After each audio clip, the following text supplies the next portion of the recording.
क्या आप भी 95% एथलीट की तरह दिन में 2 बार वर्कआउट करते हो फिर भी आपका इम्प्रूवमेंट वही का वही है?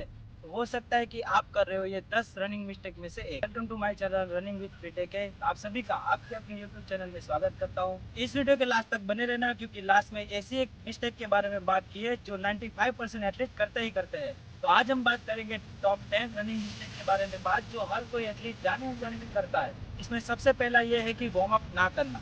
कई एथलीट ऐसे होते हैं जो ग्राउंड में आते हैं और सीधा आके दौड़ने लगते हैं, पर वो गलत चीज है। जब आप ग्राउंड में आते हो तब आपकी बॉडी अच्छे से वार्म अप नहीं हुई होती है, यानी कि आपके बॉडी के मसल अच्छे से एक्टिवेट नहीं हुए होते हैं। तो आपको आपके बॉडी के मसल को अच्छे से एक्टिवेट करना है, बाद में आपके रनिंग स्टार्ट करनी है। दूसरी हमारी मिस्टेक है ओवर स्ट्रेट। जब आप 1600 मीटर या फिर 5 किलोमीटर की रनिंग की तैयारी करते होते हैं, तब कई लोग आपको ऐसे भी मिलते हैं जब वो बोलते हैं कि लंबे स्टेप खोलो, लंबे स्टेप खोलो, जिसकी वजह से आप अपने हिल पे रनिंग करने लगते हो और उसकी वजह से आपको इंजरी ज़्यादा बढ़ जाती है और आप रनिंग भी नहीं कर पाते। तीसरी रनिंग मिस्टेक ये है कि सही तरह का शूज यूज़ ना करना। कई लोग ऐसे होते हैं जो उनके पास पुराने 1-2 साल से जो जूते पड़े होते हैं वही यूज़ करते हैं अपने रनिंग के लिए और सोचते हैं कि क्या ही फर्क पड़ जाएगा, क्या ही हो जाएगा। पर नहीं दोस्तों, उससे बहुत ही ज़्यादा इफेक्ट पड़ता है आपकी रनिंग पोस्चर पे और आपके रनिंग स्पीड पे।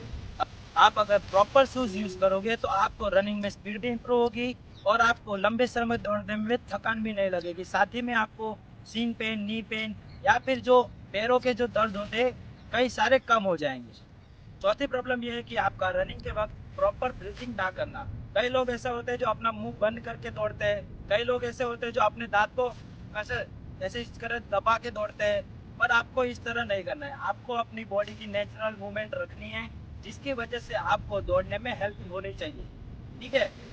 पांचवी रनिंग मिस्टेक ये है कि आप जब दौड़ते हो तब आपकी बॉडी कुछ आगे ज्यादा ही झुक जाती है तब आप दौड़ते हो। आपको इस तरह से नहीं दौड़ना, ठीक है। आपको नॉर्मली आपकी बॉडी एक थोड़ी स्लाइटली आगे की तरफ झुकी हुई होगी और आपको रनिंग करना है। कुछ ज्यादा इस तरफ भी नहीं और कुछ ज्यादा इस तरफ भी, नॉर्मली, और इस तरह आपको दौड़ना है, ठीक है।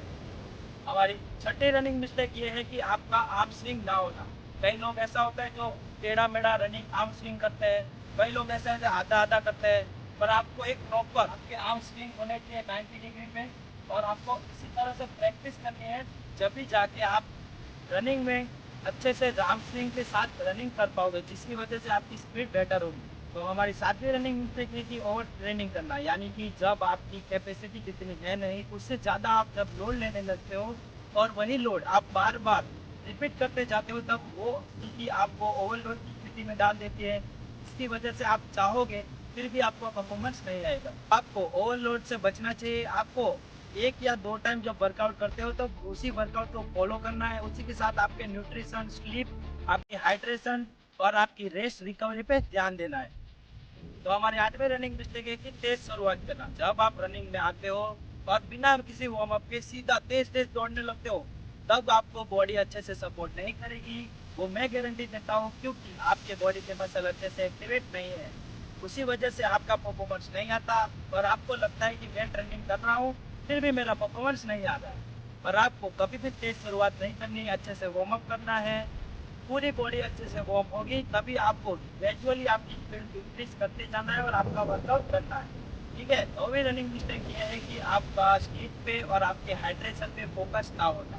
आपकी बॉडी अच्छे से रेस्ट नहीं लेगी, यानी कि रिकवर नहीं हुई होगी, तब आप कुछ भी करो नेक्स्ट दिन आपका वर्कआउट अच्छे से नहीं होगा ही नहीं होगा।